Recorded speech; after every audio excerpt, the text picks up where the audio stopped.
Pessoal, agora nós vamos fazer um módulo de exercícios e revisão do máximo de coisas que a gente viu por aqui, tá? E fazer texto, porque eu sempre lembro de vocês, quando eu monto material, reclamando que vocês não conseguem interpretar muito bem em espanhol. Então, eu tô aproveitando para nessas aulas de exercício e revisão colocar mais texto, tá? Vamos lá.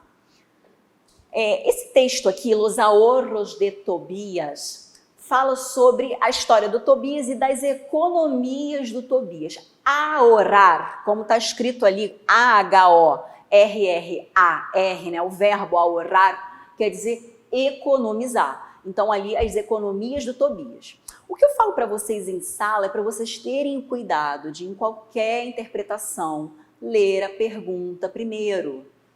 Isso não importa se é questão discursiva ou se é questão de múltipla escolha, nem se ela é de português, de espanhol, de inglês. Tem que interpretar, tentem ver primeiro o que ele vai te cobrar, para aí sim você ler o texto. E é o que a gente vai fazer aqui agora, tá? A primeira pergunta, primeiro que ele bota como comando, isso é muito importante. Lá no início, antes de botar a pergunta, ele bota assim, responda em português as questões.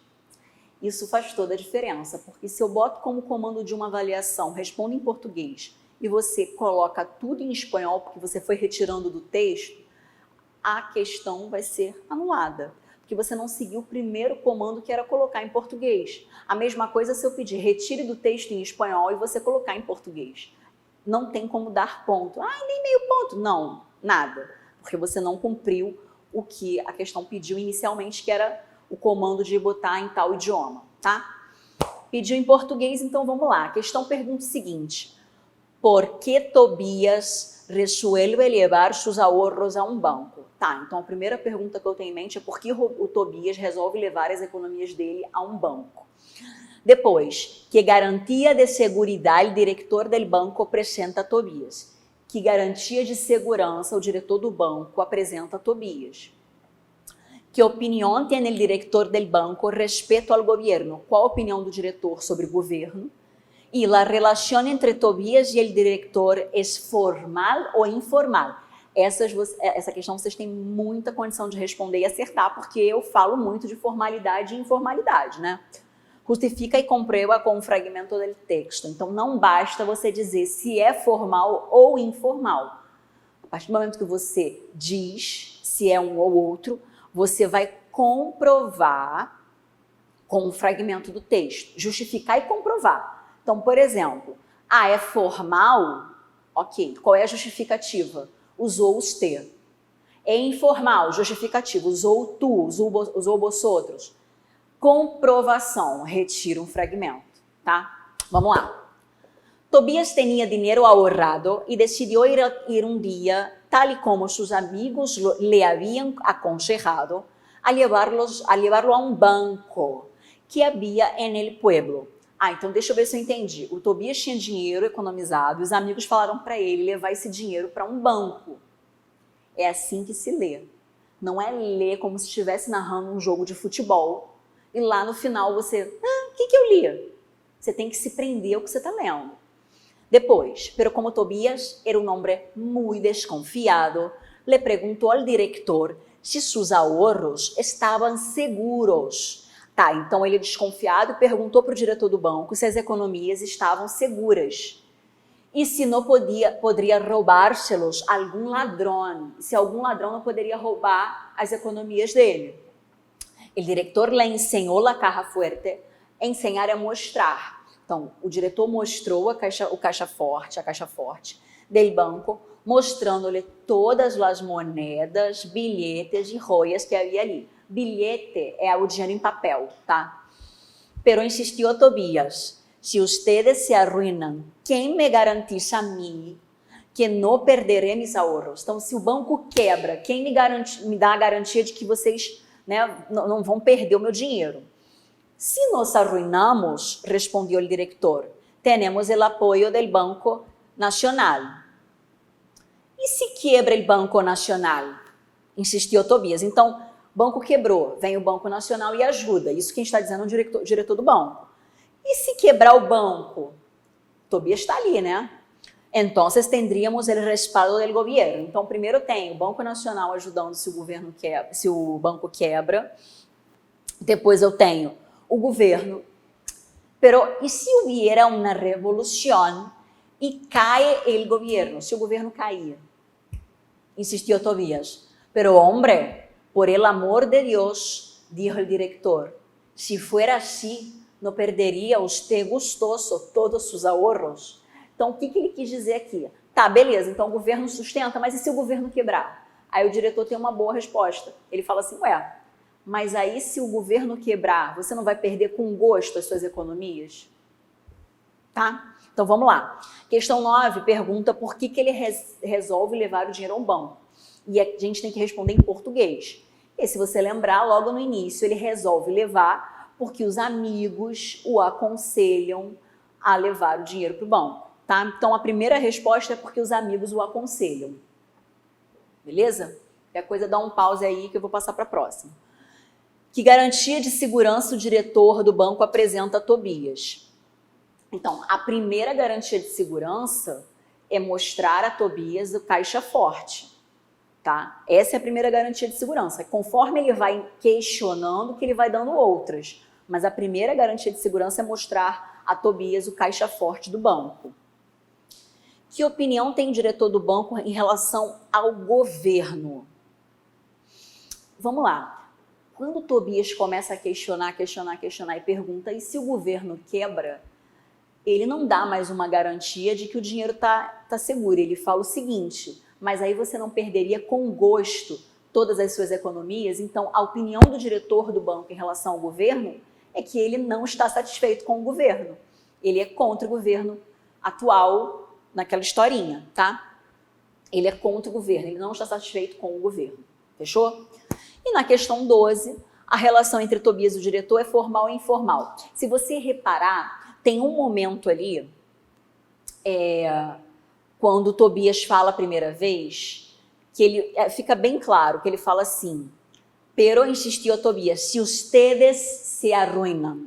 Ele usou ustedes, então ele foi formal e faz um super sentido, né? Ele está indo falar com uma pessoa que ele nunca viu, é o diretor de um banco. Eu não vou tratar de modo íntimo, usando tu ou o plural do tu, que é vosotros. Eu vou usar usted ou ustedes. Como ele está falando das pessoas que trabalham no banco, ustedes. Então, o tratamento é formal. A primeira resposta que você vai dar é formal. A justificativa, pelo uso de ustedes. E aí depois você vai pegar esse trecho, se ustedes se arruinam, e botar ali como trecho retirado, tá? Seguindo. Aqui a gente vai fazer, né, uma revisão, então a gente fez primeiro um textinho que revisou a questão de tratamento formal, informal e interpretação. E agora a gente vai pegar tudo que a gente já viu e for possível rever nessa aula, tá? Olha para cá. Ele, espacinho, defiende em juízo os interesses de los litigantes. Quem defende o interesse das pessoas? Quem? O advogado. E a gente viu que advogado escreve abogado. Então, resposta certa, letra B, tá? Depois, ele, espaço, executa obras de construção. Quem executa a obra? Não quem planeja, né? Porque a gente poderia falar, o engenheiro, ele está planejando, ele está ali também na obra, mas quem executa efetivamente é o pedreiro. E eu falei com vocês quando a gente trabalhou profissões, que é bem complicadinha a palavra e não tem nada a ver com pedreiro em português, que é a letra B, albañil. Aí está o meu medo quando você vai fazer uma avaliação. Duas em sequência com a mesma letra, você já acha que tem uma coisa errada e muda. Você não vai fazer isso, né? Então tá. Com esses recursos, becar a quienes devem trabalhar. Então, esses, o que quer dizer esse esses? Por que eu usei esses? É um demonstrativo sem olhar as opções. Eu já sei que o esses é um demonstrativo que indica que algo está perto, mas de com quem eu falo, não está perto de mim. Então, está menos cerca, certo? Olha as opções. Letra A, se refere a lo que está cerca. Não. Perto não. Senão seria estos. Depois, B, se refere a lo que está lejos. Também não. Lejos é aqueles. C se refiere a lo que está lejos, passa. D se refiere a lo que está menos cerca, menos perto. Isso singular é esse. Lembrem disso, singular de essos não é retirar o S, porque se eu deixo isso, eu caio no neutro, tá? Eu caio no isso e eu não quero. Então, esse, essos. Então, letra D. Señala el demonstrativo que completa corretamente a frase. O que entra ali no espaço de menos perto? Só pode ser qual? A letra A fala isso. Ele é usado para menos perto, só que ele é um neutro. E logo depois do traço vem a palavra dia, que é masculina. Este é para perto. Esto é para perto neutro. E esse é para menos perto e é masculino. Perfeito, letra D. Ó, duas em sequência D, tô te falando. Passa as orações al presente. Boa, a gente agora vai revisar presente do indicativo, que é o que a gente tem visto de tempo verbal, tá? Presente indicativo e suas variações. Regular, irregular, irregularidade X, Y, Z, né? Tem muita coisa. Olha ali, Tobias tinha dinheiro. As frases que estão ali foram retiradas do texto do Tobias, tá? Então, Tobias tinha. Ali eu tenho o verbo tener, que está no passado.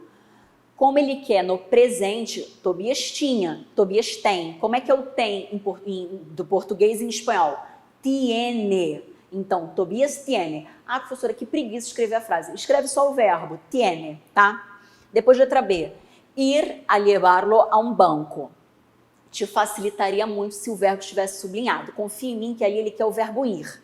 E entre parênteses ele pediu em tu, porque ele pediu segunda pessoa do singular, então é tu, e em nós, porque ele pediu primeira pessoa do plural. O ir é um dos verbos irregulares que a gente viu, e eu falo yo voy, tu vas. Então, primeira resposta é vas, V-A-S. E depois, na primeira do plural, vamos, tá? V-A-M-O-S. Eu, depois desse slide, eu coloquei um slide com as respostas. Então, se você não entendeu alguma coisa do que eu falei, espera que o próximo slide vai vir com as respostas, tá?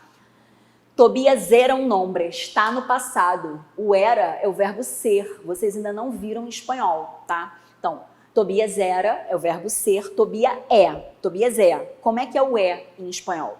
Yo soy, tu eres, ele é usted, es. Então, é ES, tá? Tobias es. Muito desconfiado.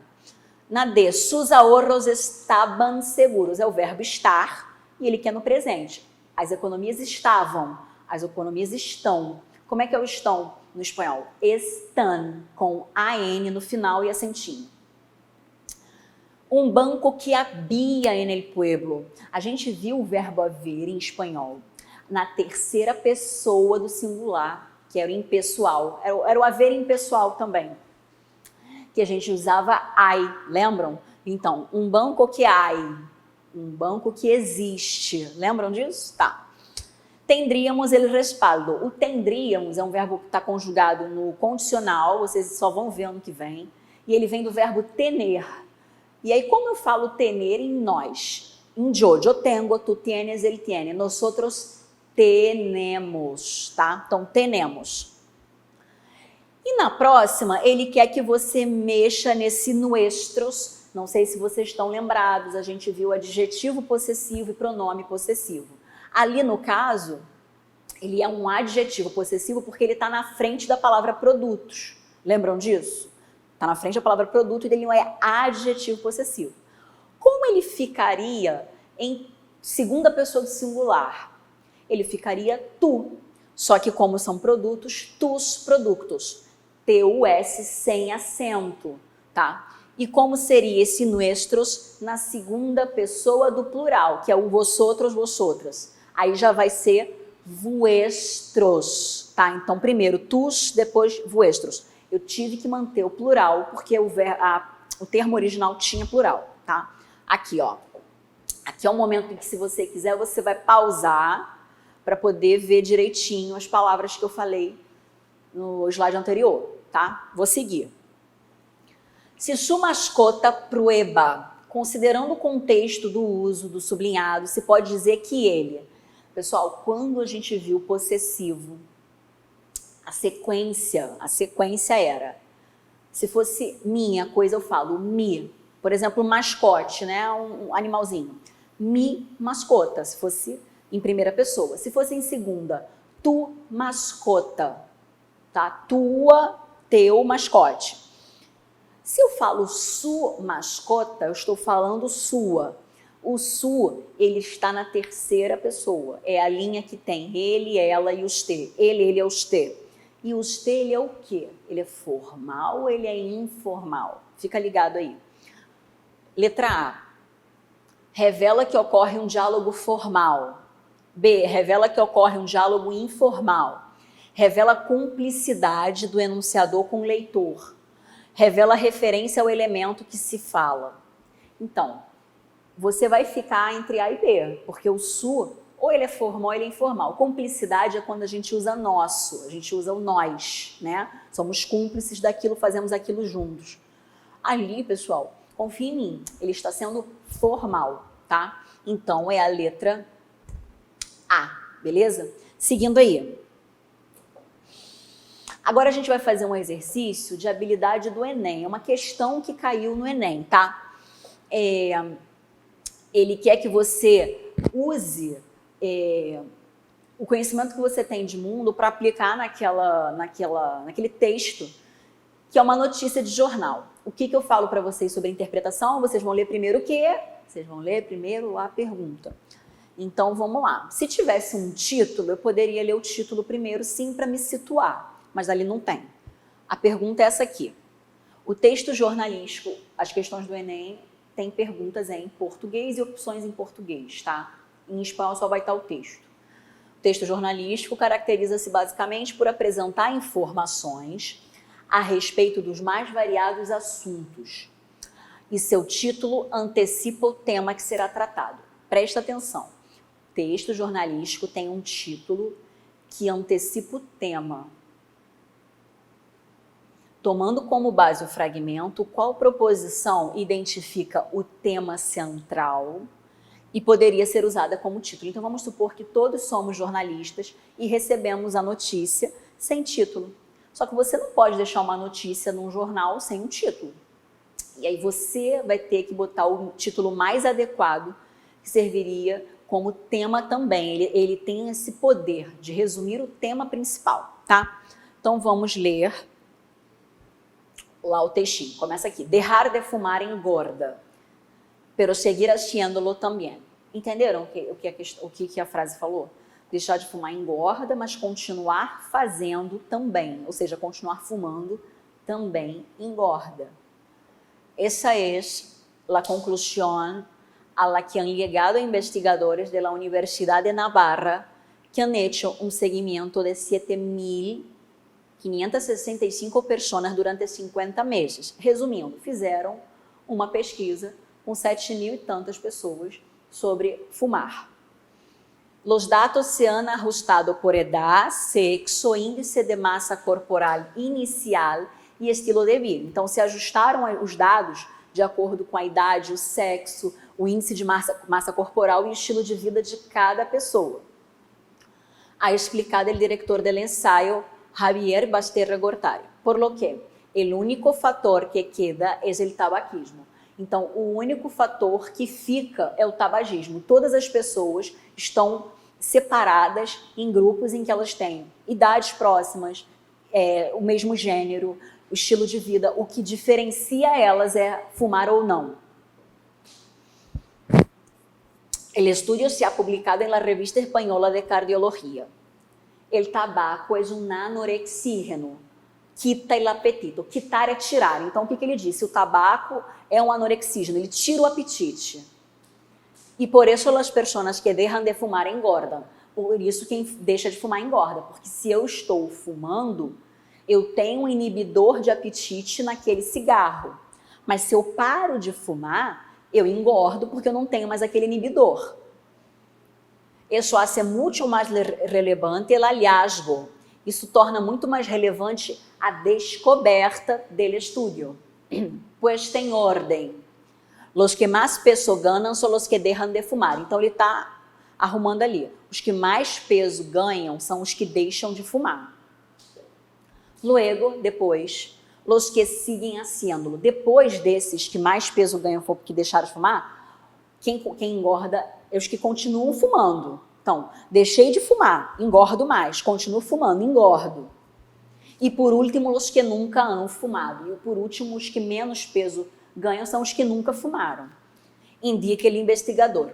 Por isso, lo mejor para manter uma vida saudável é não fumar nunca. Añade, acrescenta. Então, o que a gente tem aqui? Não fume nunca. Porque nessa questão de peso, é a pessoa que menos peso ganha ao longo da vida, é essa pessoa que nunca fumou, tá? E aí ele quer que você dê um título que sirva como tema. O que fica daquela descoberta ali? A letra A fala, estilo de vida interfere no ganho de peso. A letra B fala, estudo mostra a expectativa de vida dos fumantes. C, pessoas que fumam podem se tornar anoréxicas. D, fumantes engordam mais que não fumantes.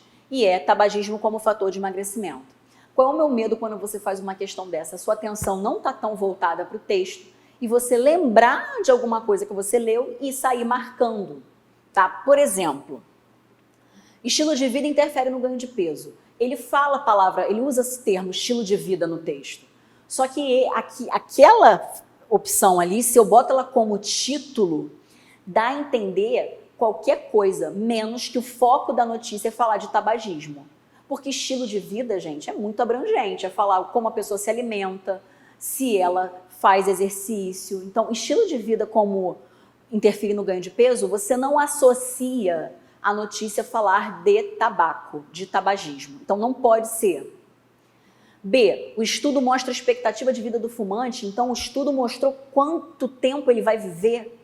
Também não. Ele está falando em relação a peso e cigarro, né? C, pessoas que fumam podem se tornar anoréxicas. Esse é para o cara que está lá perdido, lendo o texto de qualquer jeito, e leu que tem a palavra anoréxica lá, e que nem é anoréxica, é anorexígeno. Então ele viu que tem anorexígeno e marcou essa. Então todo mundo que fuma pode ficar anoréxico? Claro que não. Não. Tem um anorexígeno que é quita el apetito. No cigarro tem um componente que tira o apetite. D, fumantes engordam mais que não fumantes. Certíssimo. Isso está lá logo no início, né? Ele fala disso, ele fala que que a pessoa que está fumando, que deixa de fumar, engorda, mas quem fuma continua engordando, mas não engorda tanto. E aí lá no final ele bota em ordem. Parou de fumar, engordou mais, continua fumando, engorda, mas um pouco menos de quem parou. E nunca fumou, é a pessoa que menos engorda ao longo do tempo. Então a letra D é a resposta. A letra E, muita gente marca a letra E. Por que não pode? Se eu boto no título de uma notícia que o tabagismo é um fator de emagrecimento, todo mundo vai querer fumar. Porque, então fumar emagrece. É isso que essa notícia diria, né? E não é. Então a resposta certa é a letra D, tá? Espero que vocês tenham gostado, tenham entendido tudo e até a próxima aula.